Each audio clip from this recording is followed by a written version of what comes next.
देख रहे हैं नवोदय टाइम्स पंजाब केसरी टीवी। हरियाणा की आदमपुर सीट पर उपचुनाव की घोषणा हो चुकी है। हमारे साथ कांग्रेस के अध्यक्ष उदयभान जी हैं। उदयभान जी, घोषणा हो गई है और आपका पहला चुनाव भी है अध्यक्ष बनने के बाद, कैसे देख रहे हैं आप? ये बड़ी प्रसन्नता की बात है कि सही टाइम पर फैसला लिया है। इसके लिए हम चुनाव आयोग के फैसले को भी, जो ये घोषणा हुई है, उसका हम वेलकम करते हैं। और कांग्रेस पार्टी पूरी तरह से मजबूती से इस चुनाव को देख रही है और इसको चुनाव को लड़ेगी और जीतेगी। हमें पिछले कई महीने से हमारा इस पर मंथन चल रहा है। आपने देखा होगा कि हमारे मेंबर पार्लियामेंट दीपेंद्र हुड्डा जी दौरा कर चुके हैं। मैं भी 2 बार जा चुका हूँ सर, अपने वर्कर्स मीटिंग की। और आपने देखा होगा कि आदमपुर से भारी संख्या में भारतीय जनता पार्टी को छोड़ करके नेता हमारे पार्टी में शामिल हुए हैं।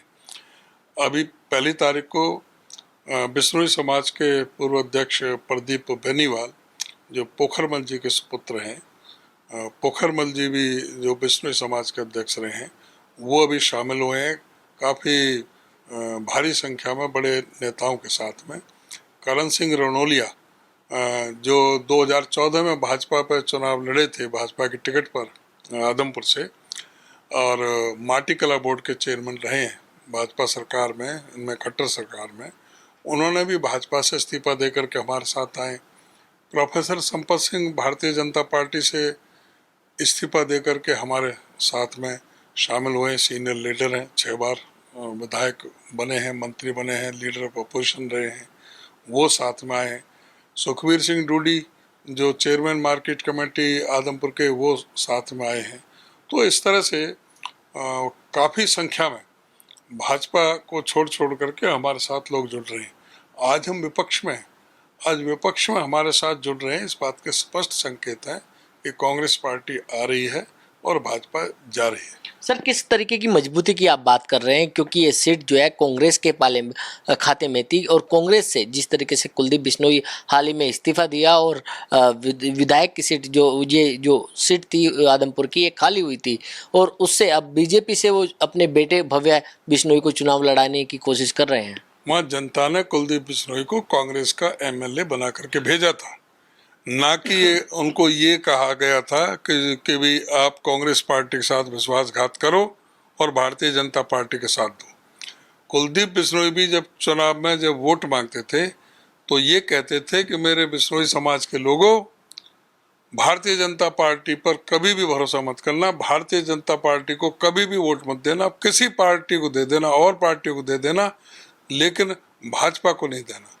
तो लोगों ने विश्वास किया। दूसरा, इनके पिताश्री स्वर्गीय चौधरी भजनलाल जी की वहाँ पर अच्छी पैठ थी, वो लोगों से उनकी कनेक्टिविटी थी, लोगों के उन्होंने काम किए। कांग्रेस पार्टी ने हमेशा 68 से लेकर के उनको लगातार टिकट दिए, जीते, मेंबर पार्लियामेंट बने, कई बार विधायक बने, 12.5 साल उनको मुख्यमंत्री रखा, केंद्र में कृषि मंत्री के तौर पर रखा। तो चौधरी भजनलाल जी की वहाँ पर था, इसमें कोई शक नहीं। लेकिन कुलदीप बिश्नोई ने उनके नाम को भी गिराने का काम किया है। उनके भी साथ इन्होंने बेइंसाफी की है। उनके नाम से ये वोट मांगता तो रहा, लेकिन उनके विचारों पर, उनके कार्यों पर कभी भी ध्यान देने का काम नहीं किया। ये जनता से कभी रहे नहीं। ये 6 महीने विदेश में रहते हैं, 6 महीने यहाँ रहते हैं, लोगों के किसी का टेलीफोन ये अटेंड नहीं करते, किसी की सड़क की ये कभी कोई लड़ाई इन्होंने लड़ी नहीं, किसी का कोई काम किया नहीं, विधानसभा में कभी आदमपुर की आवाज़ उठाई नहीं।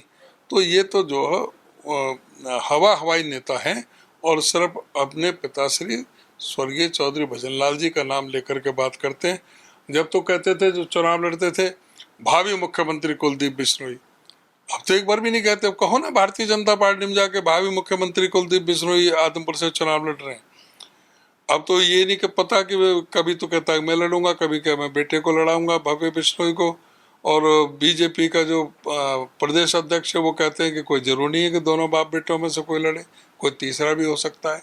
अब इस बात की क्या गारंटी है कि दोनों बाप बेटों में से कोई लड़ेगा, तीसरा लड़ेगा? उदय भान जी, आपने धरातल की बात करी, लेकिन धरातल पर आम आदमी पार्टी लगातार चुनाव मैदान में है, लगातार कैंपेनिंग कर रही है। खुद दिल्ली के मुख्यमंत्री वहां पर गए, शिक्षा मंत्री वहां जा रहे हैं। आम कांग्रेस के लिए कितनी चैलेंज ये रहने वाला है? ये कहाँ से धरातल पे हो गए? अभी 2 महीने पहले अभी ये आदमपुर में पहुंचे हैं। कभी केजरीवाल जी कभी आए हरियाणा में? धरातल में कोई, धरातल पे इनका क्या काम है? वहाँ कोई भी किसी भी तरह का कोई काम नहीं है। धरातल पे इनका कोई काम नहीं है। ये बीजेपी की बी टीम है और उनको फायदा पहुंचाने के लिए उतरते हैं। और यहाँ करके क्या बयान दिया उन्होंने? जब हिसार पहली बार पहुंचे तो सीधा कहा कि मैं पंजाब के साथ हूँ, मैं नहीं हूँ इस पक्ष में कि SYL खुदे। पंजाब के पास पानी ही नहीं है हरियाणा को देने के लिए, तो ये हरियाणा के हितों के खिलाफ है। हरियाणा की जनता कैसे माफ कर देगी केजरीवाल को?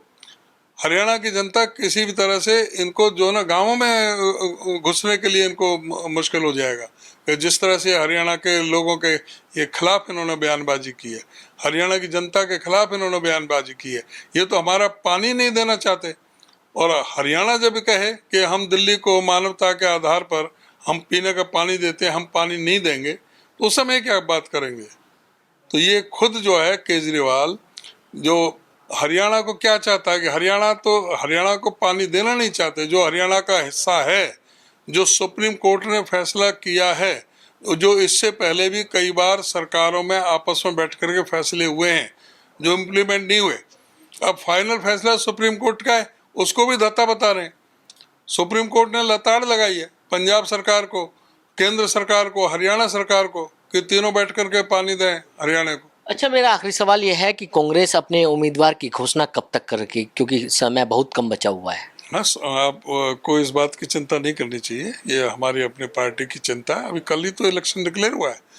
अभी जो एप्लीकेशंस आएंगी उन पर विचार विमर्श होगा, मीटिंग बैठेगी, स्टेट की बैठेगी, सेंटर की बैठेगी।